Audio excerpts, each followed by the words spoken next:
هل عمرك شفت شكل على الشارت بيبدأ بخطوط متداخلة وفجأة يترسم قدامك جناحين كاملين لفراشة؟ اللي هندرسه دلوقتي مش مجرد خطوط أو أرقام، ده واحد من أقوى أسرار الهارمونيك وهو نموذج الفراشة. لو ركزت معايا للنهاية هتفهم إزاي تحدد أماكن الانعكاس باحترافية وتقتنص فرص تداول غير عادية وغير مسبوقة بالنسبة لك. ونموذج الفراشة هو نموذج انعكاسي بيظهر في نهاية اتجاه قوي وبيتكون معايا من 5 حلقات هما الإكس إي بي سي دي، وأهم نقطة فيه هي النقطة دي واللي غالبا بيبدأ من عندها الانعكاس واللي بناخد من عندها الصفقات. فتعالى نشرح مع بعض نسب تصحيح الشكل، والنسب اللي هقولها لك دي هي نسب مجربة على مدار سنين، فحاول تلتزم بيها وما تاخدش أي نسب تصحيح تاني.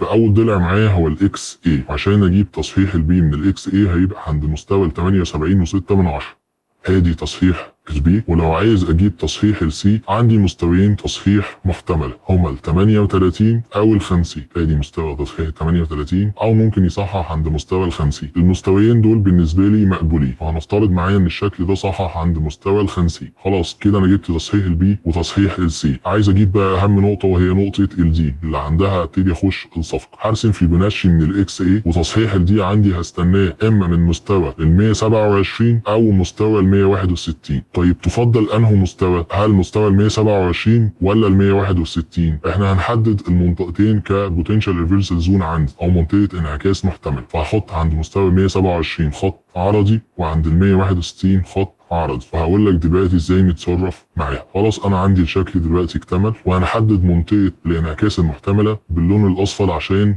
نميزها. ادي منطقه الانعكاس المحتمله، فانا متوقع ان من خلال المنطقه دي هيحصل ارتداده للسعر. طيب عشان احدد اهدافي زي اهداف الاشكال اللي فاتت، اول اهدافي عندي مستوى ال 23 بعدها مستوى ال 38، وبعد كده هنقل الستوب لوس بتاعي على الدخول وهكمل مع الشكل الى ان يخرجني السوق. طب لو عايز احدد الستوب لوس بتاعي هحاول اشوف اقرب مقاومه عندها لسعر كانت قريبه من الدي واحط الستوب لوس بتاعي فوق. خلاص انا كده حددت الاهداف وحددت الستوب لوس. امتى بقى اخش؟ هل اخش من اول ما يلمس ال 127 ولا اول ما يلمس ال 161؟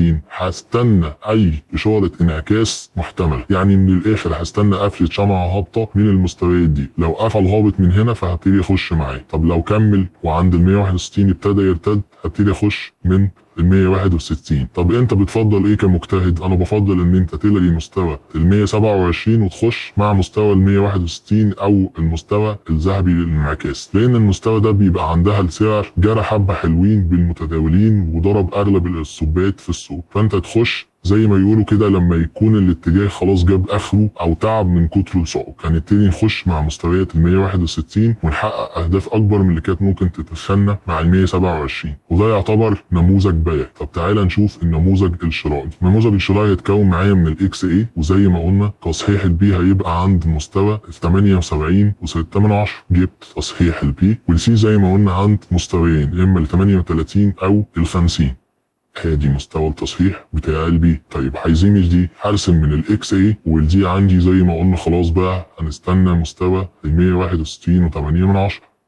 كده اكتمل معايا شكل الفراشه الشرائي، وهنحدد اهدافنا. هرسم من السي للدي، واول اهدافي هتبقى ال 23.6، تاني اهدافي مستوى ال 38.2. بعد كده هنقل الصوت بتاعي على الدخول وهكمل مع الشكل الى ان يخرجني السوق على اكبر ربح. حاول دايما في صفقاتك ان انت تمشي مع السوق وتاخد اكبر قدر ربح ممكن وتتجنب اقل خساره ممكنه بالنسبه لك. والنموذج ده حلاوته ان هو نموذج فيه سيوله عاليه، فحاول تستغل النموذج ده افضل استغلال. ودلوقتي عرفت ازاي نموذج الفراشه يديك اشارات انعكاس قويه بدقه كبيره. افتكر السر مش في انك تحفظ الارقام بس، لكن في انك تعرف توظفها صح مع ادواتك التانيه. لو عجبك الشرح ما تنساش تعمل لايك وتشترك في القناه، واستنى الفيديو الجاي اللي هنشرح فيه نموذج جديد من الهارمونيك هيزود فيه خبرتك ويدخلك في صفقات اكتر بكتير.